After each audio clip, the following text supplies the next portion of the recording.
What's going on, Channon? NBA, let's go. Just a little bit of NBA early morning action here. So, Jonah, what's up? You want to give a little insight about what we're going to talk about this morning, this bright, early, beautiful morning? Beautiful Friday morning. Yes, so we're about a sixth of the way through this very strange NBA season, and we're about at the point of the season where all these statistics, you can stop like chalking them up to small sample size, and like some of the stuff that's been going on this year actually is kind of representative of how good these players are. And so I thought this was the perfect time to do some early season all-star predictions. Yes, and so sir. I think how all four of us are doing it is that these are our predictions for what the teams will look like a couple months from now. But I think I also speak for everyone that like my predictions are based heavily off of what we've already seen. Like that, I definitely weighed that a lot in my own opinion. And so we're basically just going to do it the traditional all-star format, 12 players from the West, 12 players from the East. And so, yeah. Let's do it, baby. So you want to start with guards from which conference? Let's start with the guards from the Western Conference. I know that's what you want, Kellan. And to me, the starters, the first four, so the two starters and the two backups were pretty clear to me. It was difficult deciding who should be on which team. But what I ended up going with was, for my starters, it was Damian Lillard and Luka Doncic. And my backups were Stephen Curry and CJ McCollum. Okay. Yeah, I feel like is that almost universal maybe? Those four players, I would guess. Oh yeah, those four players are shooing, yeah. Yeah. And so whatever variation I'm sure some of you guys had a different order. Heck yeah, dude. I didn't really have starting lineups, but I just put Steph, Dame, and then CJ McCollum's in there and Luka's in there. And those are the only guards basically. Is this PG? Does PG-13 count as a guard? Yeah. Or you could be a guard or a forward. I also have Donovan Mitchell on the squads, but interesting. I have Curry, Luka, Dame, and CJ, but I also have Booker. Okay. Yeah, and Booker was a guy who I considered as like a flex later on. Yeah. I just kind of wanted to get your guys' take on this. Is there any argument for anybody besides CJ McCollum having had the best season so far of this group? Absolutely not.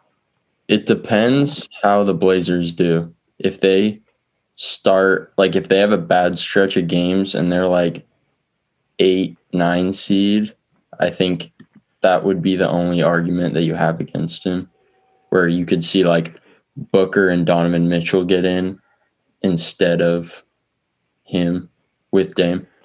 Yeah, that's true. But at the same time, like I think Steph's gonna get in no problem, no matter how good they do. Yeah, I mean, he's almost averaging like 30 points a game though. Let's talk about Curry's season. Same with CJ, bro.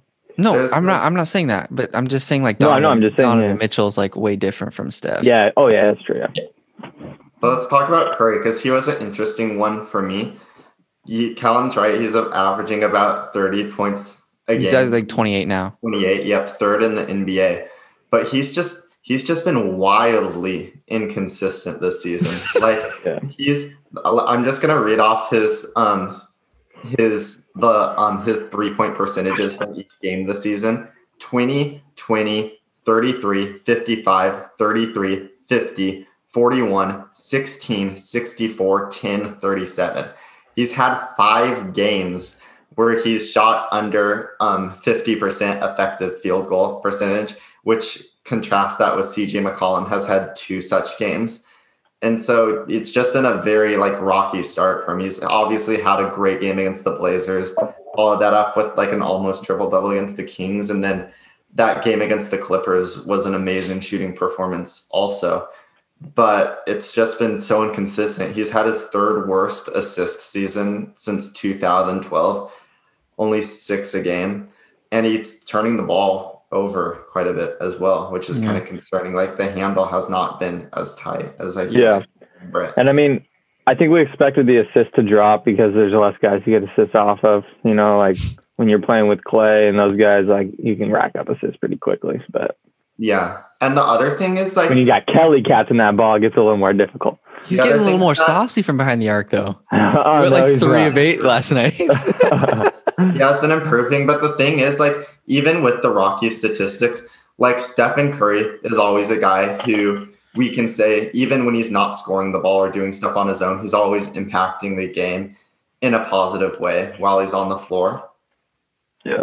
But the Warriors' offense has been more efficient when Curry's off the floor this year. So when Curry's on the floor, the Warriors score 108 points per 100 possessions, 110 points per 100 possessions when Curry's off the floor. Their defense has also been a little bit worse when Curry's on the floor. So the Warriors have played a lot worse, or if not a lot worse, they've played meaningfully worse when Curry's off the floor. The 14 minutes a game when Curry doesn't play, the Warriors tend to do better. You could partly chalk that up to maybe like those units with Eric Pascal have just been scoring a lot. He's had a really hot start to the season, but very concerning stuff. Like this has been an interesting season for Curry to say the least. I mean, he's still scoring so much and he's obviously still one of the best point guards in the NBA that it's like a no-brainer for him to make the All-Star team. But just some interesting like things to keep an eye on, I guess, as the season progresses. Yeah, I think it's because when he's on the court and they're like triple teaming him, you'd think there's obviously someone open, but he turns the ball over a lot. Like when he's trying to force the ball to other guys, because there's nothing for him. And when there's like 3 guys that are 6'7" in your face and they're going to get the arm on a basketball and then steal the ball. And also when I love our lineup when like Lee, Bazemore, Pascal, and then either Mulder is in like that. Those kind of lineups, they seem to do like really well. And our bench didn't do anything yesterday. We scored. I think our bench had. I think our bench had like 12 or something points last game, and that was terrible. So yeah, that's tough. Yeah, one thing about CJ's season that's really stood out to me is the turnovers. There are none. Like he takes such good care of the ball, and it's just insane, bro. And like the freaking moves he pull out of his bag to not turn the ball over, it's ridiculous. Like I think of that game winner, the last one he had, and he literally came down the floor and like spin move. Tweener, like, what are you doing, bro? There's 8 seconds left. You just did a spin move. Like, chill. It's so sick. But yeah. And the impressive thing with CJ as well is he's shooting better than every other guard on this list in the Western Conference, and he's doing it on probably like the toughest shot attempts. Like 60% of his shots have come off the dribble, so hardly any of the shots he's made, or at least a smaller percentage of them, are assisted, which has been very impressive. And another, you can contrast him with Curry, Doncic, Lillard, and then a few notable guys in the Eastern Conference too, is that CJ does all this without like foul baiting or flopping or getting to the line, which is maybe, if anything, a mark against him, just because that's really low hanging fruit and a great way to like boost your efficiency. But it makes the points he gets a lot more difficult, which was something that I considered a little bit. Yeah, and if he does get a bucket off an assist, there's probably a hand in his face. Like, because guys aren't losing Dame and CJ anymore. Like, every team knows, like, you can't lose them. Yeah, for sure, bro. It's so funny. The Pacers did a pretty damn good job about that. But how did that game go? Not good. They beasted. It hurt losing Nurkic a lot. I mean, Sabonis beasted us. Hurt? Yeah, bro, he broke his wrist. Wait, really? Yeah. Oh, that's trash. Yeah. Damn. Because I saw I was on Instagram and there was some post that was send Nurk some love. I was like, what the fuck happened to Nurk? Yeah, bro. But yeah, we would like cut it short and then they would just offensive rebound, bucket in the paint. It was tough. Shoot, you guys scored 87 points last night? Yeah, bro. Baby. That's tough. I was happy to see the Rockets won last night, though. That's kind of we were within like 12 or 13 in the fourth quarter, and then then we pulled starters and stuff. Yeah. The Joker gave us trouble last night. Another triple-double for the big man. Did you guys have? Should we move on to the forwards starters for the West team? I'm curious to see who you guys put down for starters. Yeah, so for my starters, I went with Nikola Jokic, as Kellan mentioned. He's having probably the best offensive season in the NBA, arguably. He's shooting 61% effective field goal percentage, and he's averaging a triple-double, which is just unreal. That's probably not sustainable, but he's getting to the line a lot, which is like something we haven't seen a lot from him. He has the highest PER in the league. There's just a lot to like about Jokic. The only knock against him would be, we talk about this a lot on the show, or at least I have, that I sort of expect different things from different positions. And so for guards, obviously offensive guards like Stephen Curry and CJ McCollum and Damian Lillard are so valuable. But I think center, that's really where you have to value defense, if anything, a little bit more than offense.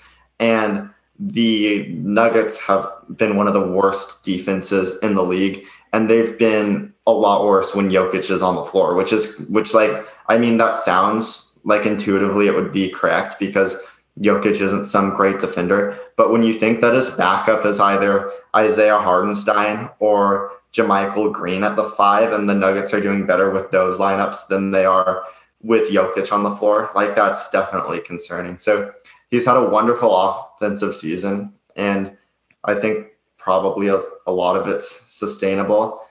But the defense has been atrocious, and that's kind of what matters as much to me. But I still have him as a starter. Yeah, Jonah's a big defense guy. I had Jokic, but then is it okay to put will Cat be fine? He's only played 3 games. Right, putting him on my team. Huh? Did you have him over LeBron, Kawhi, Anthony Davis? But can't I have those guys on my team too? Oh, are you not doing your starters right now? I thought we were doing centers. No. No. They're my bad. Front court. So forwards and centers are the same category for this. Oh, okay. Yeah. I don't know. I just had LeBron, AD, Jokic. I had Jokic, LeBron, and Kawhi. Yeah, I have. I don't really know the freaking positions because everybody's so interchangeable. I feel like. No, yeah, it's fine. Yeah. Yeah, I have. We're doing forwards. Forwards and centers. So basically. Yeah. Oh, okay. Yeah. Then my starters would be definitely Jokic and then LeBron for sure. So basically the same as you guys. And then I do think it's kind of an interesting debate between Kawhi Leonard and Anthony Davis. And I actually think you could throw Jokic probably in there as well. I think LeBron is the only guy at this point who's a lot for the starters. But yeah, Kawhi, I just picked him because he's not shooting it quite as well. I forget what his percentages are, but they're definitely down this year. And he's not taking as many threes. He's definitely kind of relying more on that mid-range shot. And if anything, being a little bit more passive on offense.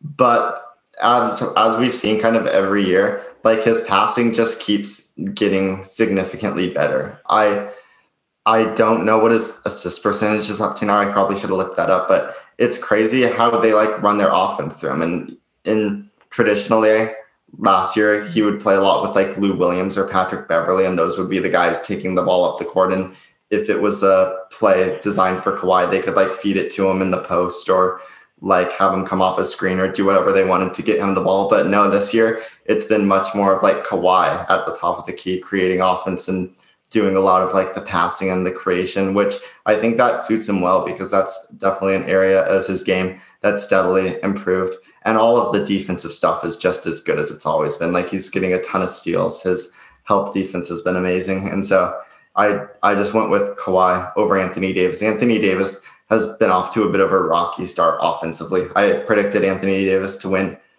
Defensive Player of the Year, and he's still having a wonderful defensive season, but I just think Kawhi's been a better two-way player. Yeah, I feel that. For me, it was just, I'm a big Kawhi fan, but when I was looking at this, looking at PG, and PG wasn't playing that much worse than Kawhi, and I was like, I'm not about to start PG, so I just went with Anthony Davis. Paul George, he might be playing better than Kawhi. Like, yeah, exactly. When you look at his shooting, 50%, 52%, 90%, 6 rebounds, 6 assists a game. Just he's lighting it up, and half of his shots are coming from threes, which is crazy. Just a kind of funny story about Paul George, or just a funny pattern from this year. He was complaining over the offseason on the All the Smoke podcast. I don't know if you guys know about that, but it's like with Matt Barnes and Steven Jackson. But anyway, he was complaining about how in the playoffs last year, the Clippers lost because Doc Rivers was just such a terrible coach. And he was basically using Paul George like Ray Allen and having him come off of pin downs and just having him play off the ball. And this year, half of his shots have been assisted, which is has gone up from last year. So if anything, Tyronn Lue has used him even more in that vein this season, but it has been effective. I mean, Paul George may very well be having the best shooting season in the league up to this point. And he still takes quite a few mid-rangers. Over half his shots are mid-rangers, but 50% of his shots are from three. And that I think is big for him because he's just so good from out there that I think he should just be trying to get up as many of those shots as possible, especially considering most of his shots come off of assists. 72% of them come off assists. Yeah. Yeah, so I wanted to put Paul George as a starter, actually, because I consider him a small forward, even though a lot of people consider him a shooting guard. And I think he's played better than Kawhi. But I also think that by the All-Star break, Kawhi will be playing better. I think PG's gotten off to a hot start, and I don't think he's going to stay this hot throughout the year. But, should we talk about our bench forwards in the West? Yeah. I'm just going to – okay, you go first, Grant. Okay, yeah. I said Anthony Davis, Rudy Gobert, and Brandon Ingram. Oh, shit, I forgot about Brandon Ingram. And then I also had Paul George as my last player in the West. All right. I'm just going to give my full bench. Steph, CJ, Spida, Kawhi, Gobert, Booker, and PG.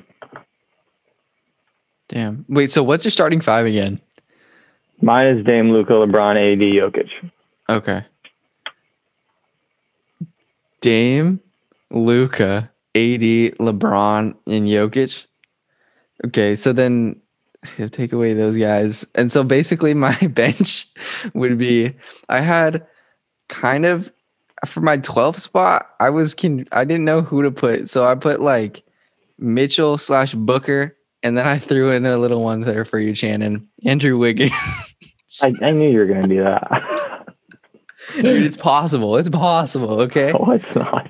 And then Cat would be there. Oh, I'm not even going to say the other guy because it's embarrassing. I have Cat, and then I guess Kawhi wouldn't be starting, and PG wouldn't be starting, and AD wouldn't be starting. Honestly, it's kind of tough. Oh, and I had Zion in there. For like Clipper Nation to vote in starters, honestly. Like, because they got two of them who are like kind of on the same level, you know what I'm saying? Like, I feel like the votes might not really be there. But how does that even work? Do fan votes decide that? Isn't it picks anyway? Well, for starters, though? Oh. The fan vote is like part of it. It's not all of it. Yeah, okay. So I think one of the Clippers will be a starter. Okay, yeah. Okay. But yeah, that's mine. My backup front court was Paul George and Anthony Davis, who we've already talked about. And then I went with Grant, and I had Rudy Gobert on my bench. His offense has kind of not been as efficient this year. Normally, he's like one of the highest shooting percentage guys in the league just because he gets so many like open dunks and rebounds and putbacks around the basket. That kind of hasn't been happening quite as much. But all the defensive stuff is just as good. I still think if he's not the best defender in the NBA, he's the most impactful regular season defender. I'd probably take like Anthony Davis over him in the playoffs. But Rudy Gobert he completely changes the game when he's on the floor. And so I went with Gobert. The screen assists, I don't know how much you guys buy into that. but he still leads the league in that category. So, yeah. Or maybe he's second. Maybe Sabonis passed him, but he's either first or second. And Jonah, did you want to know how many assists Kawhi gets a game? How many assists he gets a game? Is that the stat you wanted to know for Kawhi? Oh yeah, I wanted to look at his assist percentage. Oh, what does that mean? What's assist percentage? That's the percentage of the shots your teammates make while you're on the floor. What percent of them did you assist on?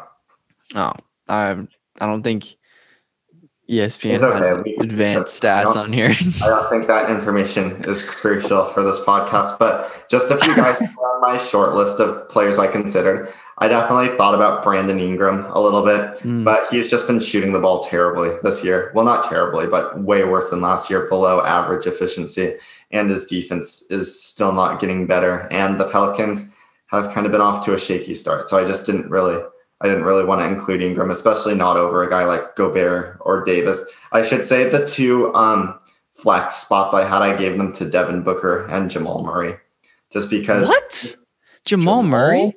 Yeah. Why? Well, he's averaging 20 points a game, and he's shooting the ball decently enough. I think DeMar DeRozan's averaging 20 a game. Yeah. Sure. I'm going to go with Murray. I think Murray's going to keep getting better as the season goes along. Oh, he will. Yeah, he will. For sure. I was going to put Donovan Mitchell in there, but he's shooting like 41% from the field. Yeah, I considered Donovan Mitchell. I considered Christian Wood, but the Jazz are looking good, though, dude. Christian Wood. Yeah, that Christian Wood just kind of goes back to like centers who can't play defense. Karl Anthony Towns, I just don't think he's played enough games. A guy who I really wanted to pick, but he's just not going to have played enough games by the All-Star break, but he's been phenomenal, is John Morant. But he is still going to be out for like maybe another month. And so I kind of had a hard time going there. I did consider DeMar DeRozan as well.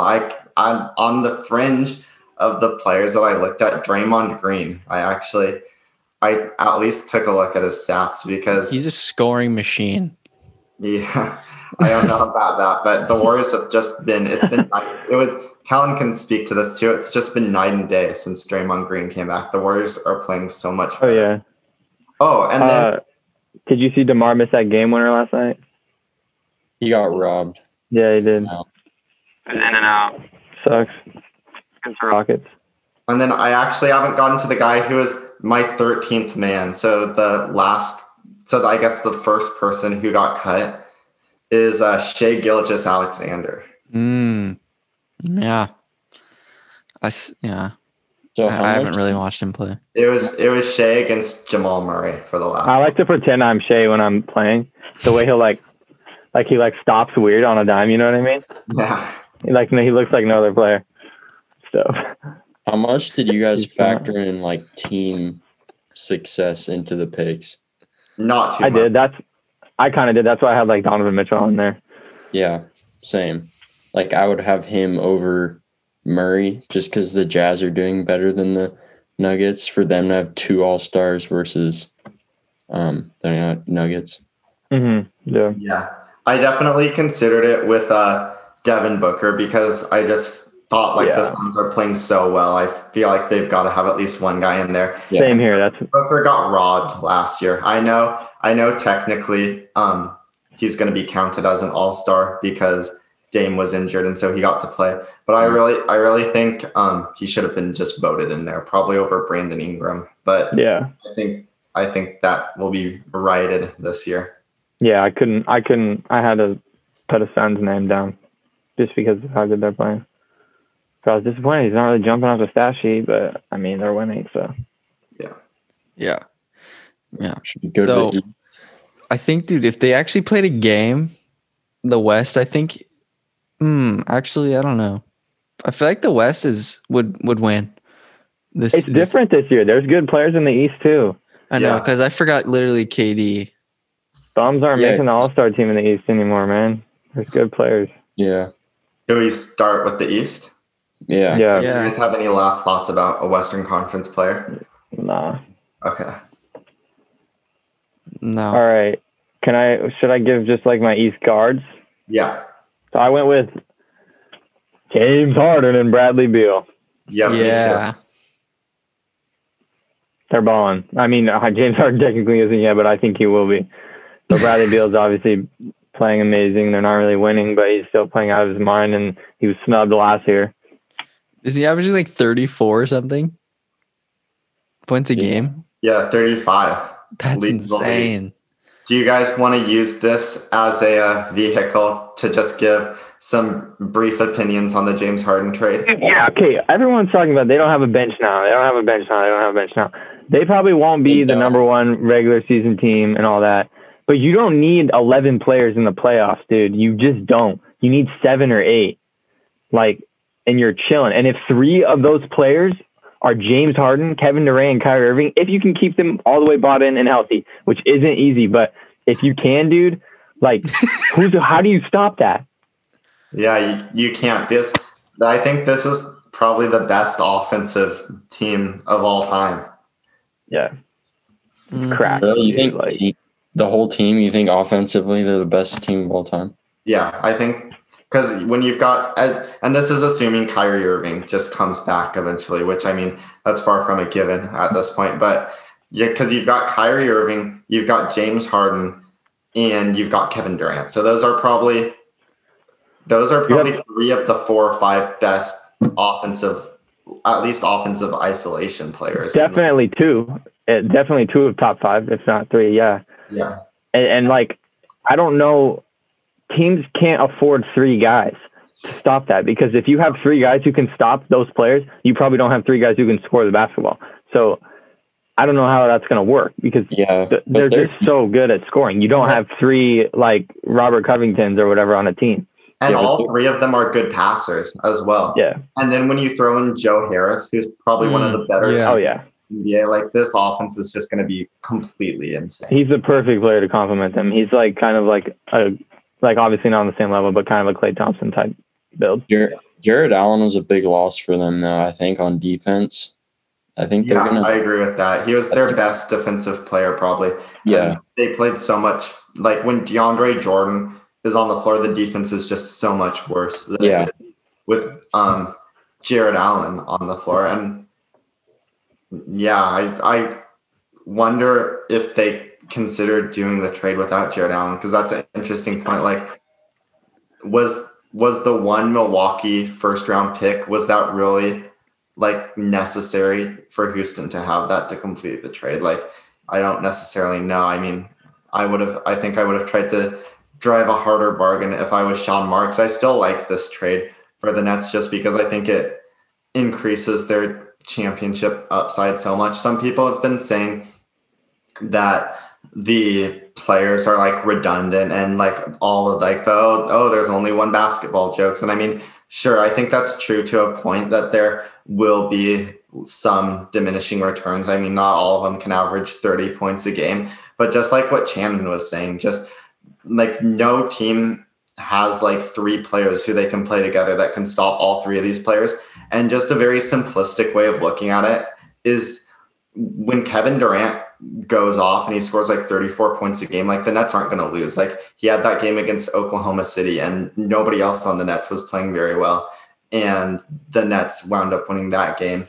James Harden, I mean, we've seen what he can do when he gets hot. Kyrie Irving, dude, an insane season, and you only need one of them to have a good night, and you're probably gonna have a strong chance of winning. So the thing is, these are smart players. They're not just gonna be let's do some dribble moves. Let's go. Okay, now you do some dribble moves. That's not a realistic thing. The only concerning one maybe is James Harden, because we've seen him kind of clash with stars before, but we know KD can play with stars. We know Kyrie Irving can play with stars. These are smart players. I think they'll figure it out. Yeah. And the thing with James Harden too, and that's a great point you made, is because when Kyrie Irving and Kevin Durant, both of them are heavy isolation players, but both of them can kind of go through that process in 4 or 5 seconds. With Kyrie and Kevin Durant, it's all about just kind of a quick flurry of movement and just trying to beat the defender to the spot. And James Harden, on the other hand, he usually needs 10 to 15 seconds of setting up the defender before he either shoots that step back going to the right or drives to his left. And so James Harden would be the only one where you kind of worry about the offense maybe slowing down a bit when the ball's in his hands. But I mean, he did want to go there, so you hope that like he knows what he's coming to. So you hope that like his mindset maybe changes a little bit. Yeah, absolutely. I love DeMarcus Cousins. That was so funny. How long do you guys think it'll last, like them together? Oh, I don't even know. Probably just the 2 seasons for all 3 of them would be my guess. And then there'll probably be, I bet, a couple of them will stay after that. Yeah. That's another big thing for me too, was everybody, or a lot of people were saying like just 8 first-round picks, that's a lot to give up for James Harden. They gave up the 4 first-round pick swaps, the 3 unprotected first-round picks, and then obviously getting off of Jared Allen so that Cleveland would send Houston that Milwaukee first-round pick. It seems like a high price point. Oh yeah. But I don't necessarily think those picks are going to be too good. Everybody's talking about like Kyrie and Kevin Durant, James Harden, they're only getting older. But as long as they've got one of them, even if they're like in their mid-30s, like these players are still going to be very good. Like they're also highly skilled, and Kevin Durant especially like just gets his shot off even after a torn Achilles. We've seen like even with less athleticism, his shot's just so effortless, and he can shoot. That I think all 3 of these players are going to age pretty well. And the East should still be soft, at least compared to the West for the next few years. And so I really don't think that many of these picks are going to be like super premium assets, especially when you consider the Nets are like in a glamour market. Like it's New York City, and they have one of the wealthiest owners in the league in Joe Tsai. So there's really no reason that the Nets should be significantly worse anytime soon. So I really don't think that these picks, I don't think they're going to like rue the day they gave them up the way they did with obviously that Paul Pierce, Kevin Garnett trade. And that kind of brings me to like the Rockets standpoint of this. I thought this was not a good deal for the Rockets, especially when you consider what else was on the table. Oh yeah, dude. I see people on Instagram. I texted you guys about this saying the Rockets won the trade, bro. Like Pacers did. This isn't 2015, dude. Like John Wall and DeMarcus Cousins on the same team isn't exciting. And like Victor Oladipo, like chill. Yeah, the Pacers won this trade. Yeah, facts. Yeah, that's a huge addition, bro. His Oladipo has an expiring deal at like $21 million, and you got a younger, better one. Yeah, they got Karis LeVert for like $17 million for 3 years. Yeah. And then a second rounder too, and you could find a gem there. Yeah, dude, the Pacers are looking kind of serious, bro. Pacers are good. And Brogdon, Turner, Sabonis. Yeah. Dude, Brogdon is legit. Yeah. At least he looked like it last night. I mean, damn. And we know about Sabonis, obviously, but and Miles Turner is so freaking good. He gave Warriors problems. I'll go through my guards in the East. I'll just say my starters and my bench. So I had Trae Young and James Harden starting. Whoa, Trae Young?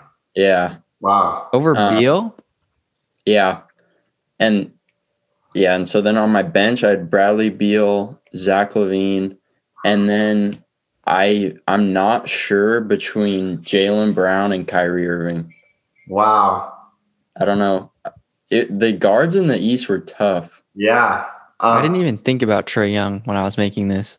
Well, you've got to think about him. Trae Young was definitely in consideration for me. I ended up with the starting backcourt just like Channon's, James Harden and Bradley Beal. Bradley Beal, like he's shooting it pretty average. He's taking 25 shots a game, which is ridiculous. I mean, that's where the 35 points a game are coming from. And just even with like maybe marginally above average efficiency, like it hasn't been too impressive from that standpoint. Just some of the shots he takes are so difficult because all defenses when they're playing Washington, they just load up to stop Bradley Beal, and he's taking 42% of his shots from tight coverage, which is by far the most of any player I considered for the All-Star team. And he's still scoring 35 points on at least average efficiency. So just the shot making has been completely ridiculous. And the Wizards, they sneakily have a top 7 offense. And I think that's pretty much all to do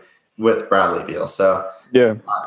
I definitely included Beal. My backups, are you guys okay if I just go to my backups? Yeah, do them. Yeah. So I had Kyrie Irving, and he's played well enough to be a starter. Like, he should be ahead of Bradley Beal. But obviously recently some of the stuff is very concerning, especially the stuff where he has had no contact with Steve Nash or the Brooklyn Nets organization. Like, according to the information he had, it was a personal absence after the rioting in Washington, D.C. And I'm hesitant. There could be some like real like clinical issues with Kyrie. So I'm hesitant to like call him a wuss or anything, but it's just very troubling that we really have no sort of timeline of when he's going to come back. But when he has played, and we'll just try to focus on the positive here, because he has been amazing when he has been on the basketball court. 27 points. He's part of the 50, 40, 90 club. In fact, he hasn't even missed a free throw yet this season. And so, yeah, he's been extremely efficient from pretty much every range, like mid-range floaters at the basket from three. His handle looks as good as ever. Like, he was destroying people in isolation when he was on the floor. And so it's very disappointing because he was amazing to watch while he was playing. And yeah, I hope he bounces back quick. Yeah. And what's that? I said I hope he bounces back quick. Oh, yeah. Yeah, me too. And one last point about Kyrie. The team is actually a lot better defensively when he's on the floor. And you might like say, oh, maybe he's just playing with Jared Allen a lot, or maybe he's just part of some really good defensive lineups. No, two of the top three pairings for him have two of the top three-man pairings that involve Kyrie Irving in terms of minutes per game have involved DeAndre Jordan. So the top three are Kyrie, Kevin Durant, Joe Harris, then Kyrie, Kevin Durant, DeAndre Jordan, then Kyrie, Joe Harris, DeAndre Jordan. So it's not like he's spending a lot of time on the floor with like Timothy Luwawu-Cabarrot or Jared Allen or some of the Nets' other more defensive-minded players. I think Kyrie has really like stepped up his defensive presence this year, especially that last game he played against Utah. I think that's probably the most involved I've ever seen Kyrie on defense, and he was amazing in that game. So yeah, just was playing great on both sides of the floor. Word. And then who else did you have? And then Jaylen Brown was my other one. Yeah. Mm-hmm. So did you leave off Zach LaVine?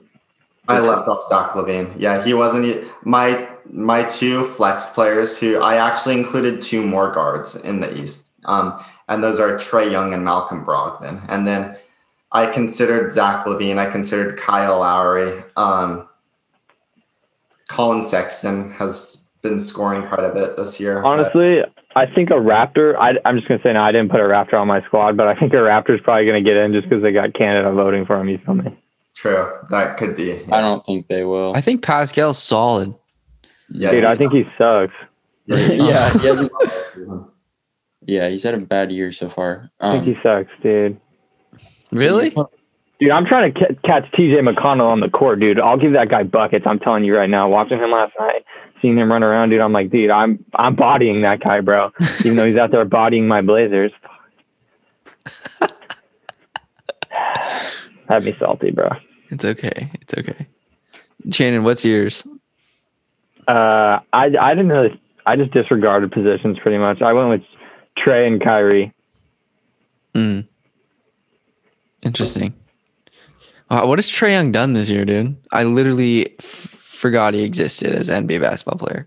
I mean, he's still scoring as much as ever, but he's not even shooting 30% from three. I mean, most of his points are coming because he draws a alarming amount of fouls. Like, he goes to the free throw line upwards of 10 times a game. So that's where most of the points come from. But the Hawks, they've had a top 10 offense, and a lot of it's come with Trae Young on the floor. He has got a 50% assist rate. So pretty much every shot the Hawks offense makes is either scored by Trae Young or assisted by Trae Young. And just, he's not shooting the ball well. That's like the main knock against him. And the defense has been worse than ever, which is saying something. Yeah, that's pretty bad. Yeah. Who'd you have other people? Wait, Grant, did you say yours yet? Yeah, I did. Oh yeah, you had yeah. Kellan, who'd you have? I don't know, like starting because like there's a lot of good guys, but for my guards, I guess I just had Kyrie, Harden, Beal, Jaylen Brown, and Malcolm Brogdon, and that's it. Cool. Okay, so I'm just gonna the rest of my starters are KD, Embiid, and Giannis. Yep. So the thing is, bro, if Kyrie wasn't doing all this and he was just playing healthy, Brooklyn could have 3 starting all-stars, bro. Mm-hmm. Like that's insane. Mm-hmm. Yep. Yeah. So who'd you guys have? I had the exact same thing. Yeah. Yep. Embiid's a savage. Pretty easy pick. Yeah, dude. Yeah. Did you have Sabonis making it? I did, yeah. Yeah, I did as well. And then obviously you got to have Tatum. a pacer on there, bro. Yeah, I had. Yeah, should we just do front court bench already? Because the starters are all the same. Okay. Yeah, I had Tatum, Sabonis, Vucevic. Whoa. I mean, Vucevic has been playing Siakam. And Adebayo. What? You put Adebayo over Jimmy Butler? It was a toss-up. I gave Jeremy Grant the nod. I usually, I always kind of end up in a toss-up between those 2 players, and I usually give it to Jimmy, so I just went with Bam this time. So I went Sabonis, Jason Tatum, Jimmy Butler, and Julius Randle. Jimmy Buckets? Dude, I hear you with the Julius Randle thing. I can't put a Nick on my all-star team, dude. They're playing all right, though. They're playing all right. But no, they won a few games early in the season because they were having insane like shooting luck. Like teams were literally shooting 14% from 3 against the Knicks through like I think it was the first 5 games of the season, and then that's quickly regressed back to the mean. So I think they're like 4-5 right now, -4 point differential. It seems like they're kind of fading back to where we thought they might be.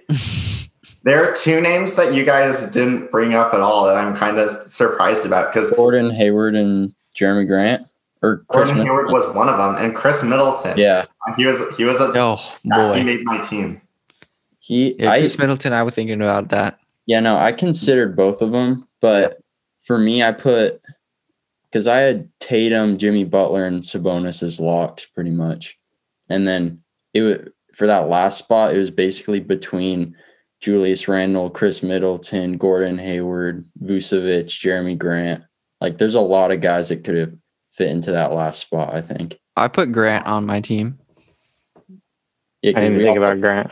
We all put different guys. Because I even kind of looked at the argument for Miles Turner just because the blocks have been insane and that's so valuable for a center. But the rest of his, he's been having a pretty terrible offensive season, and so I decided to look elsewhere.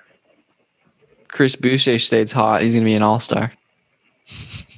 Dude, if you want to be an all-star, go to freaking the Raptors, dude, and just play your best season. The whole country, dude. So a cheat code. I'm not kidding, dude. Do you really think Pascal Siakam sucks? Yes. Really? Yes, dude. He sucks. He's just not a first option. He's not a bad NBA player, he's just not a first option. Wow. Fred VanVleet is averaging the most points on the freaking Raptors, I think. He's the highest paid player on their team though, right? Huh? He's their highest paid player, right? Siakam? No, Fred. Is he? Is he? I wouldn't have thought so. But who is it? Lowry. It's probably Lowry. Oh, Kyle. I forgot about Kyle. Yeah, Kyle Lowry, dude, when he oh my God. It's like I played Jonah one time and he kept bumping into me, and then getting shots up. I'm like, dude, there's no ref here to call foul. That's like what Kyle Lowry does every single he gets to the line every time. No, he's physical, yeah. He's a bulldog. Siakam and Lowry basically have the same salary, just a little over 30 million, and then VanVleet is 21 million. Oh, okay. Just stop the cap, Kellan. I just remember that Fred VanVleet, dude, got paid this last year, so I wasn't sure. And yeah. Dude, I wanted to talk about some surprises. Some people I was doubting, or teams I was doubting. The Warriors? One team for sure. No, Warriors are doing exactly what I expected, but I was going to say, Kellan, you always say that we're like Warriors haters, but me and Kellan both picked them for the 8th seed, and that's about like the quality of team they've been this year. Kellan, one team.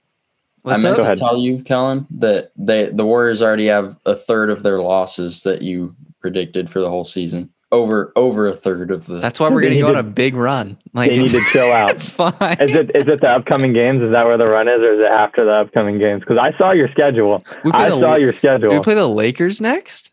You got some tough games coming up. Dude, I think we play the Lakers next because our Suns game got postponed. Yeah, you get Lakers. Oh, baby. And then you get Spurs. Yeah, it's tough. And it's away games, too, I think. Then you get to play the Knicks, but then you play the Jazz. Oh, they mixed the schedule up, huh? But yeah, then you go Suns, Celtics, Mavericks twice. Anyways, the Utah Jazz, they look so good, dude. They look so good. They just look so put together. I think I had them as like my 6th seed, bro. I was like, yeah. Because everyone else was saying they were going to be good. But I was like, no, I'm not feeling them. But they look good, dude. They look legit. Yeah. Who else? The Sixers are a pleasant surprise. I wasn't expecting them to get off to the hot start they got off to. I hope that lasts. Celtics look pretty good. Yeah, the Celtics look damn good, bro. I think that the Raptors are going to be fine. I don't. There's not space for them, bro. The Pacers. What are you talking about? They literally almost beat the Blazers and the Warriors. Dude, in a regular season game, bro. But like in the long run. Oh my god. I don't think there's really space for them, bro. Really? But I think that they can compete because they've got freaking length. All their players are identical clones. They can match up with guys. Well, they're not cracking. Oh, hell no. Yeah, they're not cracking. They'll make the playoffs. They'll be yeah, they'll be okay. But they're not cracking top 6, dude. I think we should talk about the biggest surprise team of the year, the Charlotte Hornets.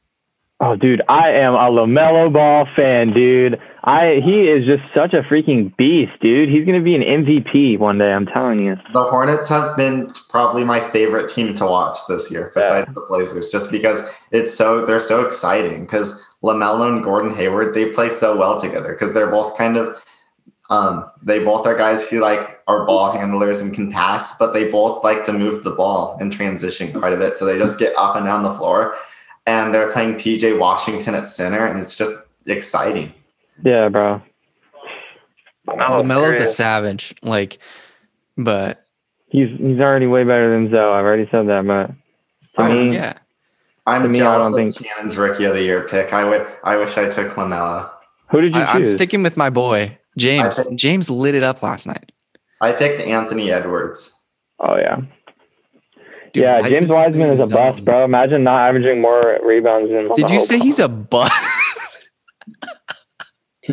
Wiseman, he's been pretty terrible, but I think he played good. Boards, dude. No, he doesn't know he hasn't been good, but there's still. What are you talking about? Okay, besides fouling out, I mean, dude, that you can't just excuse that. You have to know how to play an NBA game, dude. I hate you. He has such terrible hands too, and he's a terrible decision maker on offense. Stop it right now, bro. Are just very questionable. He had one in the Pacers game where he got the ball at the foul line, and Draymond Green was right underneath the basket, and he was boxing out Sabonis.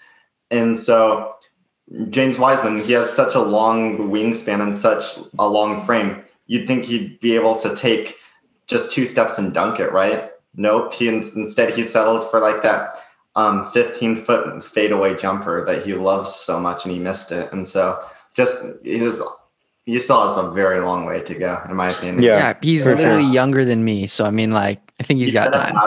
Well, dude, he's literally a bad NBA player, bro. Look at LaMelo Ball. Yeah, he went I forget what his stat line last night, but he had some monster slams. Yeah, he had a good game. Not even really. He had some good dunks. Look at LaMelo Ball, baby. That's my rookie of the year. That's my rookie of the year, baby. Anyways, another pleasant surprise. Anthony Edwards surprised me when the Blazers were playing him.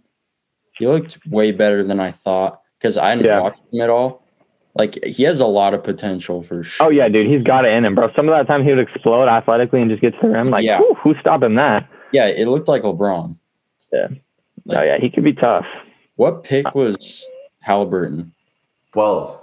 Oh, yeah, he's been good too, huh? That's looking like a steal right now. Yeah. I mean, you think the Suns might like a player like Halliburton on their team right now? That would be an amazing fit next to Booker. But nope, and instead they got their backup center of the future who has a sprained ankle right now. I kind of like the Kings, dude. In like 4 years, I kind of like the Kings. Yeah. I don't know. What are you buying into with the Kings at this point? Just that De'Aaron Fox is going to be really good in 4 years? Yeah, bro. I don't know. They need to figure out a way to make themselves appealing so they can add like an actual option. But like, I don't know. They just have some cool players. Yeah. Yeah. Anyways, I've been surprised at Paul George. I had him on my top 5 starters, worst NBA players in the league last year. And now his spot has been replaced by Kelly Oubre. Kelly Oubre is a horrible NBA player. He doesn't belong in the NBA. I don't know why I don't know how he got there anyways. Let me say my piece here. Dude, Kelly Oubre. How far you've come in 2 months. You were Kelly Oubre's biggest fan. No, I hate him, bro. He's a loser.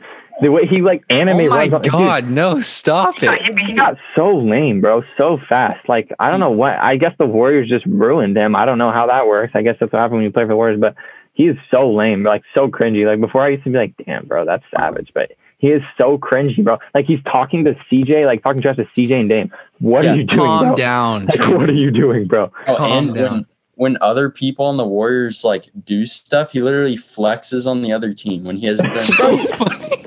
No, when I was like, okay, that's over. I'm not ever like expressing. I think I unfollowed him. But when Dame put him on the deck, Dame was trying to get open and put him on the deck, and he got up and flexed. What are you doing? That guy's 6'1". He just put you on the ground and you just flexed. Like, what's the flex for? Hey, it wasn't. How long ago was that game? Like a week ago, 2 weeks ago? You're still thinking about the Blazer game against the Warriors? So I'm not thinking about it. I just brought it up. You need to move on, dude. Dude, also, I think we were trying to make a little comeback. It was like 96 to 107, and Kelly Oubre, his only field goals that he made were 3-pointers last night. He pulls up from like a foot behind the arc with a hand right in his face. I'm like, wow, what a great look. What a great possession. So I think the problem is shot there. It's fine. I think the problem is when he was with Phoenix and he played in Portland, me and Jonah were there. And the problem is we made him a sign and it said like Oubre with a heart in it. And since then, bro, I think we messed it up for him because he just got too much confidence. Tell me. Yeah, that's true. Probably. So we're partially responsible, but I'm not about to take responsibility. I'm off the Oubre train, bro. You're just salty.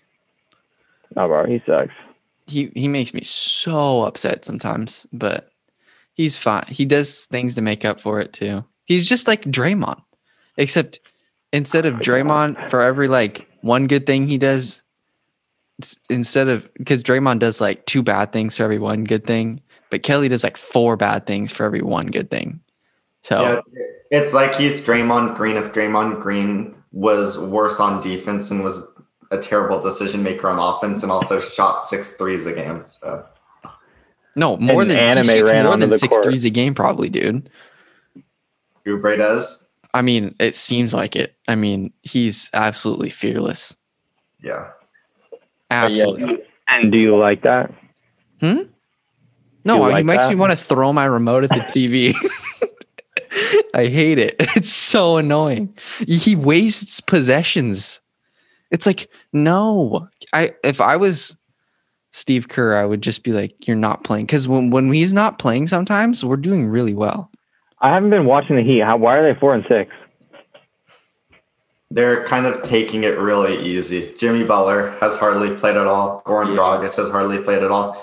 The Heat are smart, though, because that kind of worked for him last year, where they sat Goran Dragic and had him be a backup all year.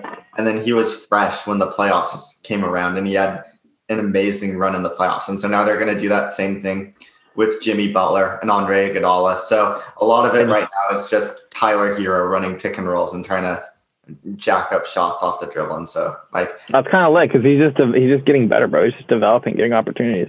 Yeah. They're low-key like smarter than everyone in the NBA, bro. Because what does the regular season actually mean if you don't care about playoff seeding? And I mean, they didn't last year. Weren't they like the 5th seed? Yeah, and they were 5th seed, and especially this year with no home court advantage and no fans. Like, I definitely think that's a move. And then speaking of rookies, though, Precious Achiuwa, he's had a good season for the Heat. Oh, yeah. He looks like he might be something. I mean, it's hard to judge him. I hate you, Channon, dude. What, he's dude? He's just like me when I talk about the 49ers, but then he's just so defensive when it comes to the Blazers and stuff. Because I do the same thing. Like, I'll get so mad at like Russell Wilson or something for taunting the Niners. But Channon didn't say the Blazers were going to have 55 wins. Yeah, I didn't say that. Dude, I think I did say they were going to be the second seed. Yeah. Which is a little. Yeah, I don't think that's outside the realm of possibility. Yeah. It's definitely not in the realm of 55 wins for the Warriors, but. Yeah. Shut up. But I have to go, though. Like. Okay. I'm sorry. Like, I wish we could talk longer, but I seriously have to go pick up my sister's. The cutest dog on planet Earth. The most pretty dog on the planet. No, I'm sorry. You must really like it. Dude, she's my favorite animal on the planet Earth. That's why I go up to Portland and dog sitter, dude. Okay. But okay, guys. Thank you. This should be later, up, boys. This should be up like later today. So, all right. All right, later. Bye-bye.